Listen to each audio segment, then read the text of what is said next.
अस्सलामुअलैकुम, आप देख रहे हैं सरेआम और मैं हूं इकरार। एक हालिया वाक़या आज के इस प्रोग्राम का मुहर्रिक बना है। FIR का इंदराज ARY न्यूज़ की इंतज़ामिया और कारकुनान के ख़िलाफ़, और उसमें हमने देखा कि आप लोगों के हक़ के इजहार राय के लिए, आप तक ख़बर आपकी दहलीज़ तक पहुँचने के हक़ के लिए कराची से लेकर खैबर तक, बोलान की पहाड़ियों से लेकर गिलगित बल्तिस्तान के फलक शगाफ पहाड़ों तक तमाम सहाफ़ी यक ज़बान हुए, मुत्तहिद हुए, यकजहती का इजहार किया और हाथ में हाथ डालकर खड़े हो गए कि लोगों तक जो सही खबर पहुंचाने का हमारा हक़ है वो हमसे कोई छीन नहीं सकता।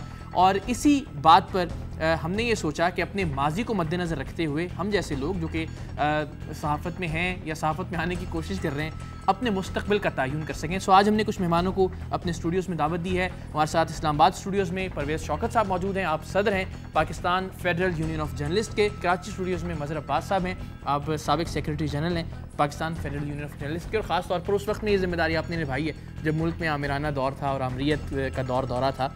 और जनाब इम्तियाज़ फ़ारान साहब, आप कराची प्रेस क्लब के सदर हैं। इस्लामाबाद से एक नौजवान सहाफ़ी, एक प्रोग्राम होस्ट सादिया अफजाल, चूँकि ख़वातीन के हवाले से भी हम बात करेंगे, एक बड़ा किरदार है पाकिस्तान में सहाफ़त के हवाले से, उनसे भी हम बात करेंगे कि वो अपने माजी को किस तरह से देखती हैं, हमारा हाल कैसे है बतौर सहाफ़ी के, और मुस्तक़बिल में उन्हें क्या तवक्कुआत हैं या क्या अज़ाइम हैं और क्या मकसद है हमारा ये काम करने का। मज़हर साहब, आपसे आगाज़ करते हैं। मैंने इस पूरी कैंपेन के दौरान जो हम लड़ रहे थे आज़ादी इजहार राय के लिए, उसमें बार बार ये कहा कि जब भी हम सुनते हैं अपने माजी के हवाले से तो इस शोबे से मुंसलिक होने के नाते बड़ा फ़ख्र महसूस करते हैं हम जैसे लोग कि ऐसे लोगों ने बड़ी अच्छी दरख्शां रिवायात मुंतकिल की हैं हम तक। तो आपको लगता है पाकिस्तान में अगर हम आज़ादी से लेकर अब तक की सहाफ़त की बात करें तो बजा तौर पर फ़ख्र कर सकते हैं हम? ऐसे वाक़यात, ऐसे शवाहिद या ऐसी तारीख़ है हमारे पास? बिल्कुल है। मेरा ख़्याल है हम उसको उस तरीके से फॉलो नहीं कर रहे जिस तरीके से फॉलो करना चाहिए, जितनी मजबूत तारीख़ रही है। और उसमें अच्छे और बुरे अदवार भी रहे हैं, ऐसे अदवार भी रहे हैं जहाँ मुश्किलात पेश आई हैं, बड़ी शदीद मुश्किलात पेश आई हैं। असल में जो पहले की सहाफ़त थी और सहाफ़त बुनियादी तौर पे जो है वो बाय चॉइस होती है, बाय चांस नहीं होती। अच्छा। और जब बाय चॉइस होती है सहाफ़त तो फिर उसमें आपको ये पता होता है, और अब तो नहीं है, लेकिन एक दौर ऐसा था कि लोग बहुत डिस्करेज करते थे अपने बच्चों को सहाफ़त में आने से, और उसकी एक बुनियादी वजह ये होती थी कि बहुत ही कम पैसे, यानी मैंने जब सहाफ़त शुरू की तो 500 रुपये तनख्वाह थी। अच्छा। उसमें, और शायद मुझसे जो सीनियर्स थे उनकी और भी कम थी।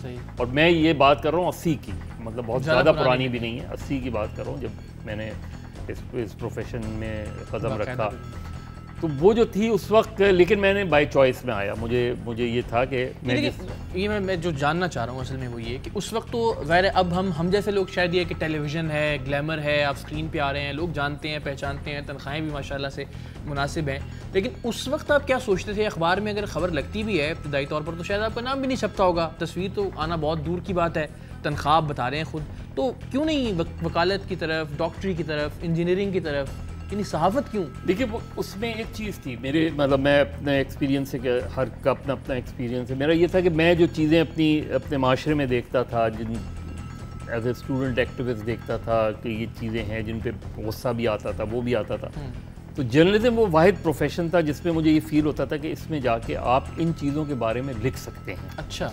इन चीज़ों को एक्सपोज कर सकते हैं आप, मतलब अगर ये बुराई है, ये गलत काम हो रहा है, ये ट्रांसपोर्ट जो है गलत चल रही है, सड़कें जो है टूट गई हैं, क्यों टूटी हैं ये सड़कें, अच्छी क्यों नहीं बनी हुई हैं, ये वो चीज़ें होती थी, या हमारा जो सिस्टम है वो सोचते थे। तो ये वाहिद प्रोफेशन नज़र आता था कि जिसमें जाके आप जिसमें लिख सकते थे, और फिर अपने आप को इस प्रोफेशन में रहते हुए और इस प्रोफेशन में आते हुए अपने आप को जो पिसे हुए तबकात हैं उसके साथ आप अपने आप को हमआहंग कर सकते थे। ये तो आपकी सोच थी ना, और उस वक्त जब आपने सहाफ़त ज्वाइन की, तो आज हम लोग जो हैं, ये जो हमारी नस्ल है वो ऐसा क्यों कर रही है? सादिया से ज़रा पूछ लेते हैं। सादिया, आप बिल्कुल दिल पे हाथ रख के और सच बताएंगे हम सब कि क्या था ऐसा जो आपने सोचा और सोचने के बाद ये फ़ैसला किया कि आपको इस शोबे में आना है?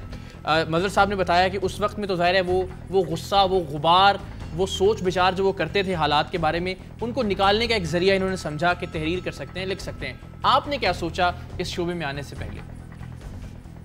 बिल्कुल सही इकरार। मेरे ख्याल से जो पहले मज़हर साहब ने बात की उसी से आगाज़ करना चाहूँगी। उन्होंने कहा कि उस वक्त उन्हें ये लगता था कि जो माशरे में बुराइयाँ हैं, जो भी अपने इर्द गिर्द बुरी चीज़ें नज़र आ रही हैं, वाहिद तरीका है कि उन बुराइयों को एक्सपोज़ किया जा सकता है उनके बारे में लिख के। आई थिंक वही वाली चीज़ आज हमारे जहनों में भी होती है। आई एम श्योर आप जिस तरह से अपना प्रोग्राम कर रहे हैं या आप फील्ड में जाते हैं, बहुत सारी बुराइयाँ मैं देखती रहती हूँ, वो आप उसमें एक्सपोज़ करने की कोशिश कर रहे होते हैं, चाहे वो लिख कर की जा रही हों, चाहे लोगों को दिखा कर की जा रही हों, चाहे इलेक्ट्रॉनिक मीडिया का इस्तेमाल करके किया जा रहा हो।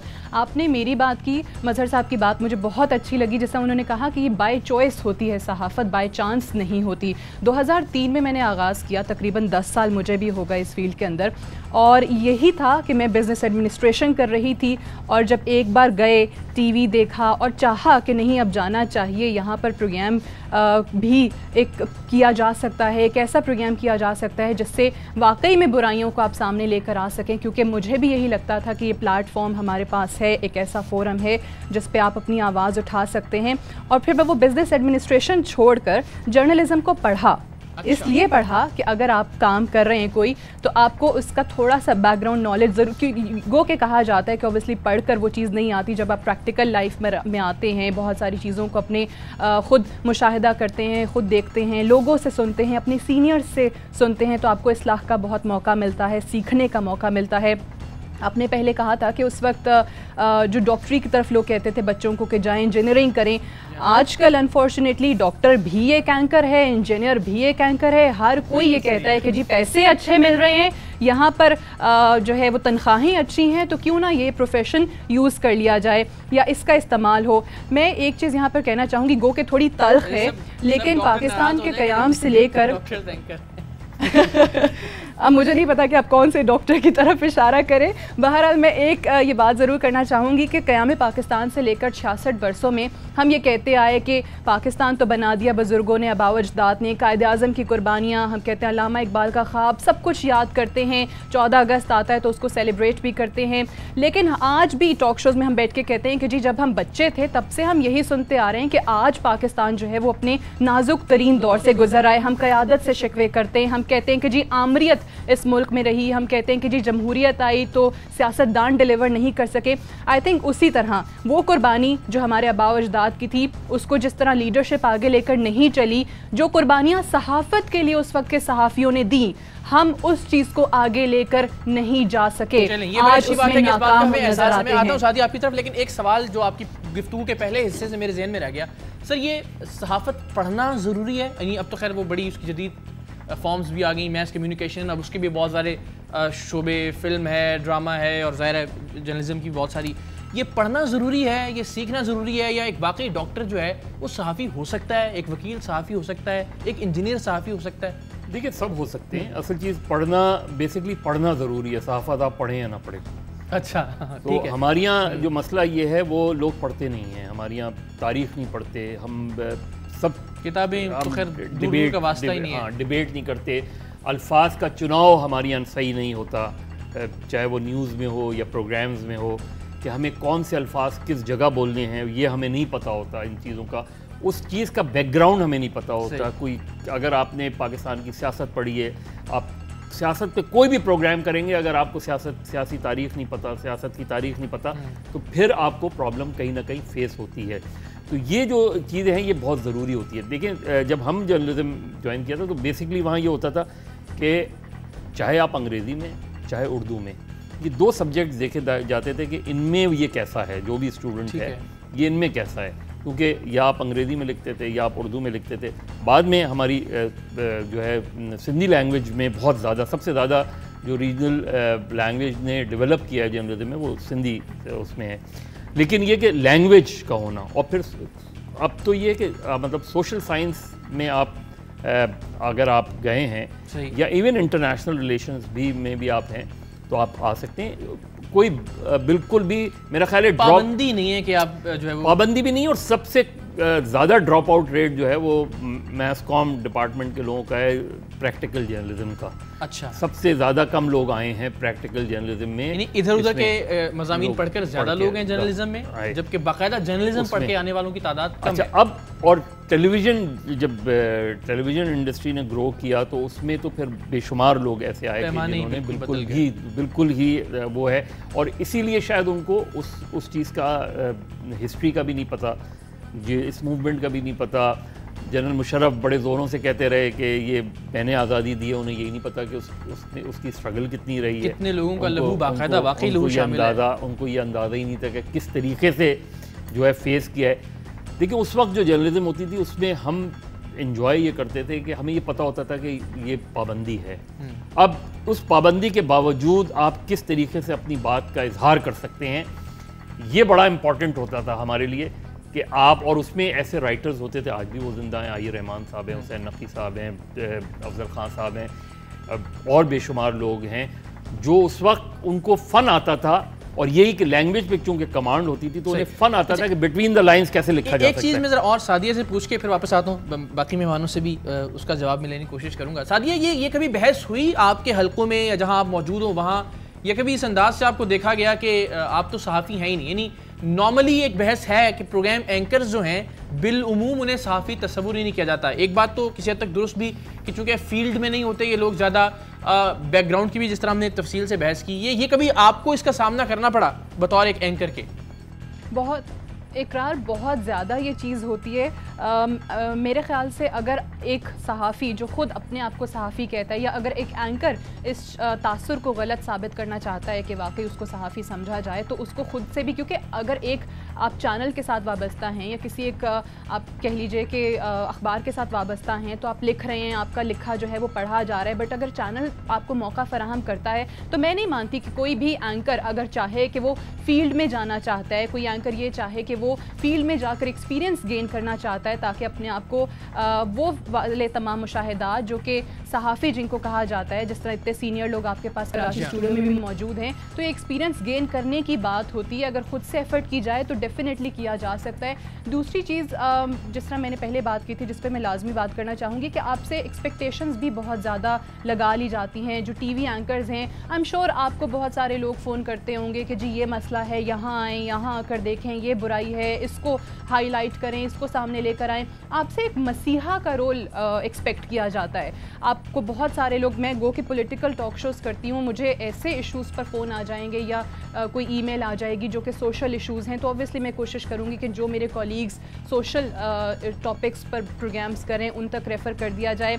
अनफॉर्चुनेटली वो रिस्पॉन्सिबिलिटी जो कि एंकर्स को अपने साथ लेकर चलनी थी, वो कुर्बानियाँ जो सहाफ़त के लिए बहुत हमारे सीनियर सहाफ़ियों की तरफ से सामने आई, उसको उन्होंने महसूस नहीं किया, उसका एहसास उन्हें नहीं है। उस जिम्मेदारी का चंद एक काली भेड़ों की वजह से इस पूरे पेशे को, सहाफ़त जैसे मुकद्दस पेशे को लोग बुरा भला कहना शुरू हो गए। तो करती है ना, इसमें तो कोई दूसरी बिल्कुल करती हैं इकरार। अगर मैं ये कहूँ कि काली भेड़ें नहीं हैं इस प्रोफेशन में तो बिल्कुल हैं, ये कहना गलत होगा कि अपने प्रोफेशन को, ठीक है सहाफ़ियों की एक कम्युनिटी ऐसी है जो कि एक दूसरे, अगर कुछ भी होता है, जिस तरह आपने शुरू में कहा था कि ज़रा सी भी कहीं पर ज़द पड़ती है तो आपके तमाम लोग सहाफ़ी बिरादरी जो है वो इकट्ठी हो जाती है। लेकिन मेरे ख़्याल से जो हमारे लोग वाकई सहाफ़त से वाबस्ता हैं, जो तमाम चीज़ों को अच्छी तरीके से जानते हैं, उन्हें इस चीज़ का एहसास है कि चंदे काली भेड़ों की वजह से इस प्रोफेशन पर किस तरह से उंगलियां उठती हैं, किस तरह से तमाम लोगों को बदनाम करने की कोशिश की जाती है। और बहुत ज़्यादा फोकस हो गया है कि जी रेटिंग्स आनी चाहिए टॉक शोज़ की। जैसा मज़हर साहब ने कहा, लैंग्वेज, हमें इस चीज़ का एहसास नहीं है कि हम क्या बात कर रहे हैं, हमें इस चीज़ का एहसास नहीं है कि जो 50 मिनट या आधा घंटा जो आपको ऑन एयर एक टाइम मिल रहा है अपनी बात पहुँचाने का, अपने गेस्ट की ओपिनियन पहुँचाने का, ये बहुत भारी जिम्मेदारी है। अगर आपका व्यूअर 50 मिनट के बाद सिर्फ लड़ाई झगड़ा देख कर उठ जाए, मुझे बताइए कि उस प्रोग्राम में सिवाय लड़ाई झगड़े के या लोगों को बुरा भला कहने के, हत्ता के गालम गलोच तक बात पहुंच जाती है, आप व्यूअर को 50 मिनट के बाद क्या मैसेज दे रहे हैं, कौन सा तामीरी किरदार आप अदा कर रहे हैं? सबसे अच्छी बात ये कि इस बात का एहसास मौजूद है। यानी जिस तरह आपने कहा, अगर आप में ये एहसास है, खुदा करे दूसरे एंकर्स में भी इस बात का एहसास हो कि जो क्वालिटी टाइम है इसकी यूटिलाइजेशन जो है वो बड़ी ठीक होनी चाहिए। ज़रूर कोई ना कोई पैगाम, कोई ना कोई ऐसी चीज़ जो फ़ायदा मंद हो वो लोगों तक पहुँचनी चाहिए। सादिया, आपका बहुत शुक्रिया, आपने वक्त निकाला। ज़ाहिर है आपको जाना है मसरूफियत की बिना पर। सो अभी जो आपने निकात उठाए हैं, इन्हीं को लेकर अपने पैनलिस्ट के सामने हम आते हैं और बातचीत को ज़रा आगे बढ़ाते हैं। अच्छा सर, अब ये जो सादिया ने गुफ्तगू की, इस पर मैं आता हूँ, लेकिन आपकी तरफ मैं पहले आता हूँ कि आप एंकर्स को सहाफ़ी नहीं समझते या समझते हैं? जिस तरह अभी यही बहस हो रही थी ना कि सहाफ़त पढ़ना ज़रूरी है या सहाफ़त का आना ज़रूरी है, पैमाना क्या है बुनियादी तौर पर? इस वक्त तो सूरत जो बनी है, सहाफ़त का आना ज़रूरी है। बहुत सारे ऐसे आए हैं जो पढ़कर बड़े उन्होंने सहाफ़त की जर्नलिज्म करके आए या IR से आए, मगर वो अच्छे सहाफ़ी नहीं है, उन्हें सहाफ़त भी नहीं आती, पता भी नहीं है उनको क्या है किस तरह से।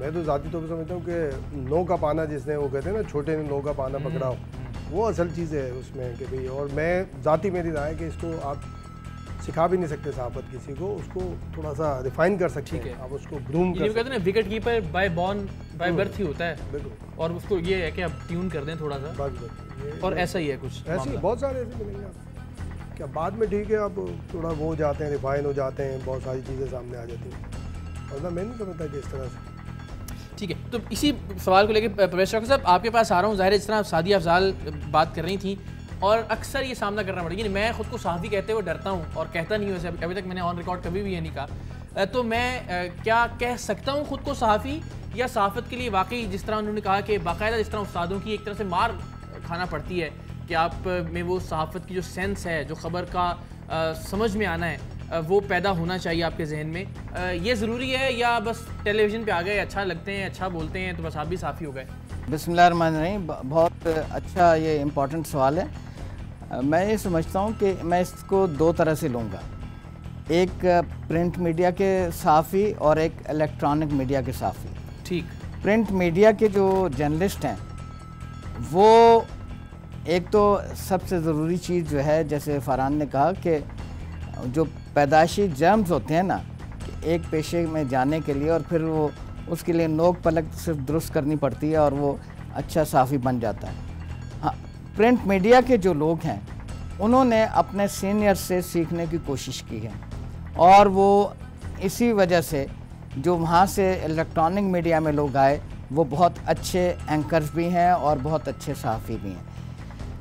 जो इलेक्ट्रॉनिक मीडिया में जो यंगस्टर को अपॉइंट किया है, ज़ाहिर हमने भी सीखा है, लेकिन जो यंगस्टर आ रहे हैं इलेक्ट्रॉनिक मीडिया में ख़ास तौर पर, उनमें सीखने की अर्ज नहीं है, और वो जिसको वो कैमरा अपना माइक पकड़ा दिया जाता है और उसको ट्रेनिंग का फुकदान है, स्पेशली इस हमारे प्रोफेशन में लोगों को प्रॉपर ट्रेनिंग नहीं दी जाती, और एक मास कम्युनिकेशन का जो स्टूडेंट है, वो जब एंटर होता है मीडिया में और ये ग्लैमरस जो शोबा है, इसमें आने के बाद वो ये समझता है कि बाकी लोग जो हैं वो तो बेकार हैं, मुझे क्या सिखाएगा कोई। मैं खुद देखें, मेरी इतनी पजीराई हो रही है, लोग इतने लोग मुझे जानते हैं, तो लिहाजा मैं अच्छा सहाफ़ी हूँ और लोगों में अप्रिसिएशन है मुझे। मैं जिस महफिल में जाता हूँ, जिस जगह से गुज़रता हूँ, कहते हैं कि फ़लाँ सहाफ़ी गुज़रा, ये ARY में आता है। तो ये चीज़ें जो हैं, ये सीखने की राह में रुकावट हैं। और हाँ, मैं ये कहूँगा कि जो एंकर्स हैं, बहुत एंकर्स हैं जो तो आए हैं मार खा के प्रिंट मीडिया से, और वो सीखने की पोजीशन में वो सीख के आए हैं, वो तो आपने देखा कि वो उनमें एक सेल्फ सेंसर्स होता है कि ये मैं बात करूँगा तो इसके क्या इम्पेक्ट होगा और इसके क्या नताइज निकल सकते हैं, ये नेशनल इंटरेस्ट के में है या नहीं है। और जो आए हैं दूसरे प्रोफेशन से, जो एंकर बन गए हैं, शोबिज़ से आ गए हैं, वो मैं समझता हूँ कि वो सहाफ़ी नहीं कहलाते, उनको सहाफ़ी जानबूझ के बना दिया गया उनकी शक्ल सूरत की वजह से। ये ज़रा बता दीजिए, अभी जो हमने हालिया मिसाल देखी कि सब सहाफ़ी इकट्ठे हो गए किसी भी एक मामले पर, और जब उन्होंने समझा कि वाकई आज़ादी सहाफ़त पर या आज़ादी इज़हार राय पर किसी तरह की कोई पाबंदी या कदगन लगाई जा रही है, लेकिन कोई चेक एंड बैलेंस है पूरे पाकिस्तान में? ये तो एक मामला था जो ज़ाहिर रोज़ रोशन की तरह आया था, सुप्रीम कोर्ट ने वजाहत तलब की, CM साहब ने माजरत की ARY के मुकदमे के हवाले से, लेकिन कुछ मामला ऐसे हैं जो इस तरह से शायद वाज़ेह नहीं होते। यानी मैं एक सहाफ़ी हूँ मिसाल के तौर पर, और मैं चोरी करते हुए पकड़ा जाता हूँ, और उसके बाद मैं शोर मचा देता हूँ कि जी ये तो मेरे खिलाफ साजिश हो रही है, या मेरे खिलाफ इंतकाम लिया जा रहा है, इंतकामी कार्रवाई है। इस पर कोई चेक है सर कि कोई नाजायज़ फ़ायदा न उठाए हमारे इस इत्तेहाद का या यकजहती का? इकरार, ये बिल्कुल सही आप कह रहे हैं, लेकिन ये सब सामने आ जाता है जब कोई अपने ज़ाती मफाद के लिए कर रहा होता है। तो मैं नहीं समझता हमारी कम्युनिटी ऐसे खड़ी होती है। जैसे ARY का केस हुआ था या उससे पहले जो मुख्तलिफ मामलात हुए उसमें खड़े हुए। परवेज़ शौकत साहब भी हमारे सदर हैं, मजहर भाई तो हमारे लीडर हैं, ये सब इनकी सुपरविज़न में या इनकी क़यादत में हम सारे मामलात करते हैं। ये सारी चीज़ अस खुद सामने आ जाती है जब बंदा इंडिविजुअली या इनफरादी कोई नोयत का मफाद लेने की कोशिश करता है। जो बहुत सारे लोग हैं उनके पीछे मैं नहीं समझता कि कभी कम्युनिटी खड़ी हुई है या होगी आइंदा भी, जो सूरत हाल बनी। अब देखें ARY का जो मामला आया था, ARY में सारी चीज़ें ब्लैक एंड वाइट में सामने थी। उसमें बहुत सारी चीज़ें हो सकती थी। पहले मजहर भाई ने भी कई मरतबा ये बात कही, परवेज़ शौकत साहब ने भी, हमने भी ये बात की। इसको एग्जामिन भी किया जा सकता था, बहुत सारी डिबेट भी कराई जा सकती थी, हमारी कम्युनिटी के पास भेजा जा सकता था। लेकिन जो हमारे यहाँ इदारे हैं उनको अपने इख्तियारात, मिसाल के तौर पर आप पे भी इल्ज़ाम है, मेरे पे भी, हम सब पे इल्ज़ाम है कि जनाब हम हर जगह घुस जाते हैं और अपने आप को पता नहीं क्या तुर्रम खान समझते हैं। तो हमारे यहाँ हर इदारा और हर इदारे का सरबराह खुद को तुर्रम खान नहीं, उससे भी बहुत आगे समझता है। वो ये कहता है कि मैं जो कुछ हूँ, मैं जो ऑर्डर करूँगा। अब वो उस जोन के अंदर उनसे होती हैं गलतियाँ। देखिए, मुझसे और आपसे गलती होगी तो उसका बहुत बड़ा नुकसान हो सकता है। बाकी एक आम दूसरे से हो तो कोई इसका नहीं। इसी तरह ये इदारों के सरबराहान होते हैं या जिनको जिम्मेदारियाँ मिलती हैं वो होते हैं। अगर कोई गलती कहीं किसी मरहले पर भी होती, देखें आपका केस जब अदालत में किसी भी किस्म का जाएगा तो अदालत सबसे पहले एग्जामिन आपकी नीयत को करती है। और आप शरीयत में चले जाएंगे तो अल्लाह ने भी, हुजूर पाक सल्लल्लाहु अलैहि वसल्लम ने भी, पूरी शरीयत ने सारी चीज़ नीयत के ऊपर डाल दी है कि आपकी नीयत क्या है। अगर अच्छी नीयत थी और कोई बदी का काम हो गया है तो कोई उसमें वो नहीं है, शरीयत आपको एज देती है। तो ये हमारे इदारों को भी सोचना चाहिए कि अगर कोई एक काम चले में हम मान लेते हैं गलत हो गया, जैसे मजहर भाई ने भी कहा था जी इसके कंटेंट पे भी बात हो सकती है, एडिटोरियल पे भी बात हो सकती है। हम सबको ओपन रहना चाहिए इस्लाह के लिए कि आपकी नेक नियति थी, किस वजह से क्या काम किया गया। हमारे यहाँ ये नहीं होता। हमारे यहाँ होता है कि जनाब चूँकि मैंने कहा मिसाल के तौर पे अब लॉ एंड ऑर्डर का एक मामला चल रहा है, बदअमनी केस कराची के मामला में 2-2.5 महीने बाद फिर शुरू हो गया और एक अरसे से चल रहा है, रिजल्ट क्यों नहीं मिल रहा? मैं ये समझ हूँ कि रिजल्ट इसलिए नहीं मिल रहा कि हर कोई अपनी यानी कि अपनी हुक्मरानी कह लें या अपने पावर एक्सेस करने के ऊपर काम कर रहा है कि जनाब मैंने ये कर दिया, तो अब दूसरा सामने वाला उसको रोकता है कि यार अगर इकरार इस्टेब्लिश हो गया तो फ़ौरन कहाँ फिट होगा। अब मिसाल के तौर पे कल चौधरी निसार साहब ने बहुत अच्छा बात की, मैं उसको, हम उसको पॉलिटिकली भी लेते हैं कि उन्होंने अब सारी जो गेंद है सिंध गवर्नमेंट के कोर्ट में फेंक दी है और अब असल मुश्किल में फंस गई है सिंध गवर्नमेंट। लेकिन इसमें देखें कमेटी बहुत अच्छी बात की उन्होंने कि इस तरह से कॉन्स्टिट्यूट होनी चाहिए, उसमें मीडिया कहीं नहीं है। फिर कल को कोई बात होगी, हम कोई मलबा सारा आप पे मुझ पे डल जाएगा कि जी ये तो 6 घंटे इनकी वजह से हमने लटकाया था मामला इस्लामाबाद वाला। एक ब्रेक ले लेते हैं जी, और ब्रेक के बाद मैं ये जानना चाहूँगा, जो अब मैं आप तमाम लीडर्स के मौजूद हैं, कि ये साफ़ी गिरफ्तारी क्या सोच कर देता है, अपनी नौकरी क्या सोच कर दाव पर लगाता है, और ख़ास तौर पर उन वक्तों में जब टेलीविज़न नहीं था। चलें आज मैं गिरफ्तारी दूँ तो इस शौक़ में दूँ शायद कि टेलीविज़न पर मनाज़र आएंगे, लोग हीरो समझेंगे कि जी इकरारुल हसन ने फ़लाँ मामले पर गिरफ्तारी दे दी। लेकिन तब जब खबर भी नहीं लग सकती थी इनकी गिरफ्तारी की, तो जेलें क्यों भरते थे साफ़ी, और वो क्या जज्बा था, इस ब्रेक के बाद जानने की कोशिश करेंगे। एक बार फिर खुशामदीद कहते हैं और परवेज़ शौकत साहब की जानिब चलूँगा और फिर जो सवाल हम छोड़ कर गए थे ब्रेक पर जाने से पहले उस पर ज़रा बात करूँगा। परवेज़ साहब, आप मुख्तसरन ये बता दीजिएगा, जो ब्रेक पर जाने से पहले बात हो रही थी आपसे कि इलेक्ट्रॉनिक मीडिया पर बड़ी तनकीद करने लगे हैं लोग, और इस बात को तस्लीम करना चाहिए, चाहे सोशल मीडिया हो चाहे आप आम तौर पर लोगों से मिलें जुलें, खासी तनकीद करते हैं लोग इलेक्ट्रॉनिक मीडिया के बतौर मजमूई किरदार पर। तो आपके ख्याल में यही वजह है ट्रेनिंग का फुकदान, तरबियत का फुकदान, जिसकी जानिब आप निशानदेही कर रहे थे, कि इसके अलावा भी कुछ वजूहात हैं इस बात की? ये बात एक बड़ी ख़ास तौर पर नोट की जा रही है पब्लिक में, और जो पॉपुलैरिटी है जो हमारे चैनल्स पे मीडिया पे आने वाले जर्नलिस्ट हैं, उनकी जो पब्लिक में एक अपीयरेंस होती है और उसमें पब्लिक लाइकनेस होती है, वो हमें असल में गलत ट्रैक पे चला रही है। और हम समझते हैं कि जो हम इस मीडिया में जो बात कर रहे हैं वो आइन और कानून होना चाहिए, और वही बात दुरुस्त है। ये असल में ट्रेनिंग का भी फुकदान है और जोम की भी बात है। मैं समझता हूँ लोगों में बड़ी क्रिटिसिज्म होती है, लोग बड़े माइन्यूटली वॉच करते हैं। ये पब्लिक को बहुत अच्छी तरह, पब्लिक का बड़ी माइन्यूट ऑब्जर्वेशन होती है, ये हम छुप नहीं सकते, कोई साफ़ी छुप नहीं सकता पब्लिक की नज़रों से। और फिर मीडिया इतना फास्ट हो गया, हम अपने लोगों को बेनकाब करते हैं, और करना भी चाहिए, जो करप्शन कर रहे हैं उनको बेनकाब होना चाहिए, जो साफ़ी हैं। और साफ़ी जो है आइन और कानून से बालातर नहीं है, और साफ़ी को भी इत्तेसाब के लिए पेश करना चाहिए। बिल्कुल ठीक है, ये तो बातें इत्तफाक़ राय है कि कोई भी कानून से, आइन से बालातर नहीं है। लेकिन वो सवाल जो मैं छोड़ कर गया था कि आपने भी ज़ाहिर स्ट्रगल की, जिद्दोजहद की और अपने सीनियर से अहवाल सुना भी सीना बसीना कि कैसे गिरफ्तारियां दी जाती थी, कोड़े खाए गए, जेलें भरी गईं, फांसी घाट तक मामलात गए। एक सहाफ़ी का आप जिक्र कर रहे थे इस कैंपेन के दौरान। तो ये क्या जज्बा था और ये क्यों होता था? यानी आज तो सब कुछ इसीलिए है कि टेलीविज़न पर देखा जाए, लोग सराहें, तालियां बजें, वाह वाह हो, लेकिन उस वक्त में क्या था? देखिए, उस पर आपके इस जवाब से पहले मैं थोड़ा सा, आपने ये कहा ना कि मैं अपने आप को सहाफ़ी कह सकता हूँ या नहीं कह सकता हूँ, ये बता दें ताकि सनद रहे और बवक्त ज़रूरत काम आए। बुनियादी तौर पे सहाफ़ी कहना बहुत आसान होता है, सहाफ़ी बनना बड़ा मुश्किल होता है। यहाँ हज़ारों ऐसे लोग हैं जिनके पास प्रेस कार्ड मौजूद हैं, वो सहाफ़ी नहीं हैं। सही।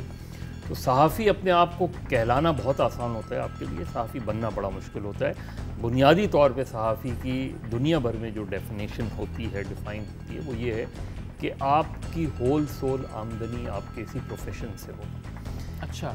आप पार्ट टाइमर्स नहीं हो, आप पार्ट टाइम काम नहीं करते हो, आप फुल टाइम काम करते हो। हाँ, मतलब आपको जो आपको जो तनख्वाह मिलती है, आपका पूरा, अगर सारा जो है आपकी सैलरी है, आप यहाँ चाहे कॉन्ट्रैक्ट पे हों या परमानेंट हों, अगर आप प्योरली ARY के एम्प्लॉई हैं तो आप उस डेफिनेशन में पूरे उतरते हैं। उस पर कोई और ज़रिया आमदन नहीं है, कोई और ज़रिया आमदन आपका नहीं होना चाहिए हमारे यहाँ। लेकिन हमारे यहाँ चूँकि चीज़ें बहुत फैल गई हैं, बहुत ज़्यादा, हमारे यहाँ अनफॉर्चुनेटली मीडिया हाउसेस ने इस तरीके से लोगों को हायर किया है, ख़ास तौर पे जो है दूर दराज इलाक़ों में, कि उनके पास कोई चॉइस ही नहीं है सिवाय इसके कि वो पार्ट टाइम जॉब करें और पार्ट टाइम जर्नलिज्म करें, क्योंकि हमारे यहाँ मीडिया हाउसेज इनकरेज करते हैं पार्ट टाइमर्स को। उससे पैसे बच जाते हैं, तनख्वाह जो भी वो है। तो ये जो चीज़ें हैं। बाकी जो दूसरा आपने देखे, उस ज़माने में लोग और आज भी, चाहे लोग टेलीविज़न की व्यूअरशिप करोड़ों में है, अखबारात की रीडरशिप बहुत महदूद है, चंद लाख होगी। सही। लेकिन आप लोग, बहुत से लोग जो प्रोग्राम्स करते हैं, उनकी बुनियाद अखबारात में छपने वाली ख़बरें, तज्ज़िये, वो सारी चीज़ें होती हैं। तो प्रिंट की जो पावर है वो आज भी खासी महसूस की जाती है, ख़ास तौर पे उन लोगों के लिए जो शोज़ करते हैं, अपने टेलीविज़न शोज़ करते हैं, चाहे वो सोशल इशूज़ हों, ओपिनियन मेकिंग में बड़ा एक किरदार है, चाहे वो सोशल इशूज़ हों, वो इशूज़ भी अखबारात से उठाए जाते हैं। वो तो प्रिंट की अपनी अहमियत है। प्रिंट में काम करने वालों की फ्रस्ट्रेशन जो है, और जो जेन्युइन फ्रस्ट्रेशन है, उसमें जो वेज स्ट्रक्चर है, उसका ज़मीन आसमान का फ़र्क है। जिस गैप को कम होने की ज़रूरत है, जिस गैप को कम करने की ज़रूरत है। प्रैक्टिकली ये कैसे होगा? इसलिए कि एंकर, चूँकि आप टेलीविज़न पर नज़र आ रहे हैं, आपको इस चैनल ने बुला लिया तो आपकी तनख्वाह बढ़ गई, या यहाँ बढ़ जाएगी या वहाँ बढ़ जाएगी।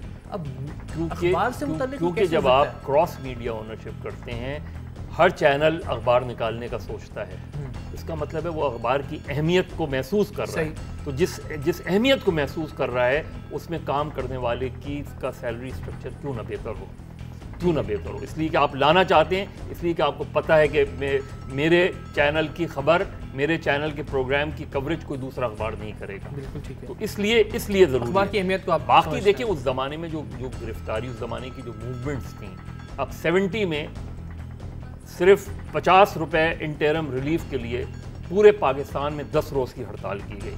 और हड़ताल ऐसे नहीं होती थी, एक मोमेंटम बनाया जाता था, रेफरेंडम पूरे पाकिस्तान में होता था, न्यूज़ पे जर्नलिस्टों का रेफरेंडम होता था, उसमें वो मेजॉरिटी कहती थी कि हमें हड़ताल पे जाना चाहिए। इसके बाद 10 दिन पूरे पाकिस्तान में, जिसमें मशरक़ी पाकिस्तान भी शामिल था, अखबार नहीं छपे, कोई अखबार नहीं छपा। 16 अप्रैल 1970 को हड़ताल हुई और 10 दिन तक उसको, हड़ताल को तोड़ने के भी बहुत हुआ। और वो जब हड़ताल ख़त्म हुई तो उसके बाद 300 सहाफ़ियों को बेरोज़गार भी किया गया, और इसके लिए वो तैयार थे। तो वो एक जज्बा होता था। मैंने वही कहा ना कि जर्नलिज्म प्रोफेशन बाय चॉइस नहीं हो, प्रोफेशन बाय चॉइस होती थी, बाय चांस। अच्छा, मिर्ज़ा साहब ने जो कहा कि वो जज्बा होता था, अब भी चूँकि आप लीड कर रहे हैं ना, है अभी भी और है। क्या सोच के है, यानी क्या लिंक कैसे करते हैं माजी से खुद को? देखिए, बहुत सारे एंकर पर्सन की बात हुई जो परवेज़ शौकत साहब ने की, जिनके ऊपर बहुत तनकीद की जाती है। मैं समझता हूँ वो किसी प्रेस क्लब के मेंबर भी नहीं है और किसी यूजे के भी हमारे मेंबर नहीं है, ठीक है। अब उसके बावजूद जब कोई कड़ा वक्त आता है, कोई ऐसी बात आती है, तो सब इकट्ठे हो जाते हैं। और बड़े ये है अभी भी जज्बा, इख्तलाफात के बावजूद, एक दूसरे पे तनकीद के बावजूद, बहुत सारी चीज़ें के बावजूद। लेकिन जो परवेज़ शौकत साहब ने बात की, फिर मज़हब भाई ने, तो ये इलेक्ट्रॉनिक मीडिया और प्रिंट मीडिया के दरमियान जो गैप आ रहा है या आ चुका है, जो मौजूद है, इसको ख़त्म करने की ज़रूरत है। इसके बाद देखिए, मैं अभी प्रिंट मीडिया में मैं स्विच करके इलेक्ट्रॉनिक में भी आ सकता हूँ, इलेक्ट्रॉनिक मीडिया से कोई स्विच करके प्रिंट मीडिया में आ जाएगा। देखिए, अगर शोहरत को मैं फिर वो शरीयत बीच में वो आ जाता है ना, शरीयत बिल वाली वक्त शरीयत के तौर पे देखें, शोहरत से एहतियात करने को क्यों कहा गया कि पता चले मैं बहुत ज़बरदस्त एंकर पर्सन हो गया और ग्राउंड कर दिया गया। तो बहुत कम लोग होते हैं जो हम और परवेज साहब हम साथी के रहे हैं, और हमने चूँकि उन लोगों के साथ हमने ट्रेड यूनियन की है कि जिनको लोग याद करते हैं, निसार उस्मानी साहब हैं, मिनाज बरदा साहब हैं, IH राशिद साहब हैं, बहुत से लोग हैं, तो हम उनके जूनियर्स रह के हमने उनसे बहुत कुछ सीखा है। तो इसलिए, और आज का जो वर्कर्स है, आज के वर्कर्स को मोटिवेट करने में हमें बड़ी दिक्कत होती है। हमें पता है कि जनरल मुशर्रफ के खिलाफ जब 3 नवंबर को इमरजेंसी लगी थी, तो उस वक्त मैं PJ का सेक्रेटरी जनरल था, तो हमें ये सोचना पड़ा कि यार कितनी सख्त है, कितनी सख्त होगी, हमें कुछ नहीं पता था। मुझे फ़ोन आया कि जी आप घर से बाहर नहीं निकलेंगे, ज़ीरो टॉलरेंस है, बिल्कुल आप लोगों के लिए ज़ीरो टॉलरेंस है, आप सड़क पे आए तो हम बंद कर देंगे और मिलिट्री कोर्ट भी हो जाएंगे, सारी चीज़ें, बहुत ज़्यादा थ्रेट्स होते हैं। हमने आपस में डिस्कस किया, हमने कहा यार एक टेस्ट करते हैं, हम 3 दिन बाद मीटिंग बुलाते हैं, रिस्क लेना है भी 3 दिन बाद मीटिंग बुलाते हैं, देखते हैं कितने लोग आते हैं, उसके बाद हम मूवमेंट का तय करेंगे। लेकिन खुशी ये हुई कि पूरे पाकिस्तान से 200-250 लोग उधर पहुंच गए मीटिंग में, पिंडी प्रेस क्लब में तमाम तर, उसके बावजूद क्या बात है वो थी उसके, तो वो फिर हमें लगा कि वो जज्बा आज भी मौजूद है, उसको सिर्फ हमें थोड़ा सा बस ये थोड़ा आगे 2007 में जो इकरार ये बात कर रहे हैं ना, कराची प्रेस क्लब में उस वक्त मैं सेक्रेटरी था, 188 PFUJ के लीडर साहबान, कराची प्रेस क्लब के यूजेस, दोनों यूजेस के ओहदेदारान सब अरेस्ट हुए। मैं समझता हूँ कि इतने बड़े at a time at a point था कि 3-4 जर्नलिस्टों को मार पड़ी थी, उन्हें उठा के वो जेल ले गए थे। और इलेक्ट्रॉनिक मीडिया की जो मेंबरशिप का जो क्राइटेरिया, होली डिपेंडेंट मदर भाई भी थे, आमिर मतीन, फाद हुसैन, मैं, हम सब उस वक्त सेक्रेटरी थे, तो ये भी कराची प्रेस क्लब ने ही सबसे पहले बैठे हैं, मदर भाई इन्होंने ही हमें बनाकर दिया था कराची प्रेस क्लब को, इन पैमानों पे जर्नलिस्ट होगा उसको आप मेंबरशिप। तो फाइनली मैं जरा परवेज साहब से कमेंट्स ले लूं। परवेज साहब, जो इस वक्त आपकी टीम है, आप उस पर फख्र कर रहे हैं, जिस तरह इन्होंने कहा कि अभी भी जज्बा मौजूद है, आपको भी लगता है कि ये लोग जो इस वक्त पाकिस्तान भर के सहाफ़ी हैं, ये अपनी नौकरी की परवाह किए बगैर, अपनी शोहरत का सोचे बगैर, या किसी भी और दूसरी हिरस, हवस या लालच की बिना पर कोई काम नहीं करते, बल्कि इस बुनियाद पर कि उन्हें ख़बर सही अंदाज में पहुंचानी है, उनका जो तज्जिया है वो ठीक अंदाज में लोगों तक पहुंचना चाहिए, उनके जो रिकॉर्ड किए गए मनाजिर हैं वो बयाने ही बगैर किसी कांट छांट के सही मानों में लोगों तक सच और हकीकत लेकर पहुंचने चाहिए, ये जज्बा अब भी है? आप प्राउड हैं अपनी इस टीम पर जो पाकिस्तान भर में सहाफ़ियों की मौजूद है, या आपको लगता है कि कुछ गड़बड़ होना शुरू हो गई है?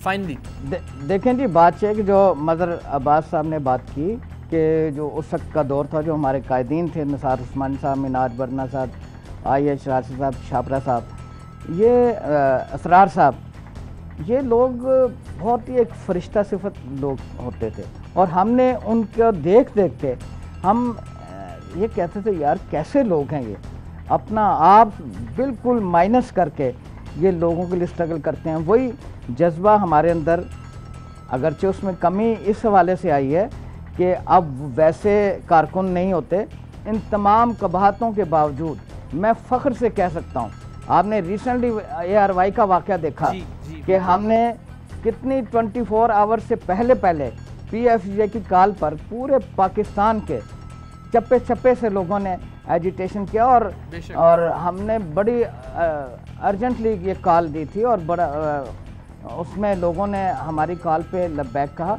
और मैं ये कह सकता हूँ कि अभी भी कुछ लोग बाकी हैं, और ऐसी बात नहीं है कि हमारे प्रोफेशन में बिल्कुल ही वो लोग जो चले गए उसके बाद कोई ट्रेड यूनियन में लोग नहीं आए, अभी लोग बाकी हैं, और ट्रेड यूनियन में भरपूर हिस्सा लेते हैं, और अपनी तंजीमों के साथ एफिलेटेड हैं। वो समझते हैं कि हमारी तंजीमें हमारी प्रोटेक्शन है, आज़ादी सहाफ़त के अलमबरदार हैं, और जर्नलिस्टों के, वर्कर्स के राइट्स के लिए स्ट्रगल करती हैं। हमने वो जो दिया जला शम्मा रोशन की थी निसार उस्मान साहब ने, उसको अभी बुझने नहीं दिया। बहुत बड़ी अच्छी बात है, और अल्लाह करे ये शम्मा हमेशा जलती रहे। मज़हर साहब से ये कैंपेन के दौरान ये जो FIR के हवाले से थी बात हो रही थी, और इन्होंने बताया कि कहा जाता है कि सहाफ़ी कौन है, तो इसके बारे में किसी ने, अगर आप नाम भी बता दें, कि वो मजमा अगर एक तरफ भाग रहा है और कुछ लोग दूसरी तरफ भाग रहे हैं। हाँ, वो मतलब वो एक फॉरेन जर्नलिस्ट जिसको कोट करके ये बात की जाती है कि उसने बड़ी अच्छी खूबसूरती से इसको डिफाइन किया था कि अगर कहीं से बड़ी तादाद में लोग एक तरफ आ रहे हों और कुछ चंद लोग जो है वो उस तरफ भाग रहे हों जहाँ से लोग भागे आ रहे हैं, जहाँ से लोग भागे हुए आ रहे हों, तो समझ लें कि जो चंद लोग उस तरफ भाग रहे हैं वो सहाफ़ी हैं। और वो सहाफ़ी मजहर भाई और परवेज शौकत साहब की मौजूदगी का फ़ायदा उठाते हुए इसी बात को आगे बढ़ाऊंगा कि ARY का जो केस हो गया सो हुआ और वापस भी हो गया, और आइंदा भी ये मैसेज सुन लेना चाहिए जो हमें सुन रहे हैं, सही, किसी भी इदारे के लोग हों वो सुन लें कि वो सरफिरे हैं, जब सब जगह वो स्पॉट छोड़ के भाग रहे होंगे तो ये सरफिरे उस स्पॉट की तरफ जा रहे हैं। क्योंकि डर और खौफ जो है ना वो सहाफ़ी के अंदर अगर आ जाए तो फिर वो सहाफ़ी नहीं रहता। बेगम से हम डरते हैं, इसके अलावा चलिए इस लाइट नोट पे और इसी पैगाम के साथ वो नए आने वाले लोग जो चाहते हैं इस पेशे में आए, वो लोग जो इस वक्त मौजूद हैं, उन्हें फ़ख्र होना चाहिए अपनी रिवायात पर। और जिस तरह के परवेज़ शौकत साहब ने कहा कि जो शम्मा हमारे सीनियर्स ने जलाई थी, अल्लाह करे और अल्लाह में इतनी इस्तेदाद और हिम्मत दे, इतनी जुर्रत अता करे कि हम उस शम्मा को हमेशा रोशन रखें ताकि उसकी रोशनी पूरे पाकिस्तान में फैलती रहे।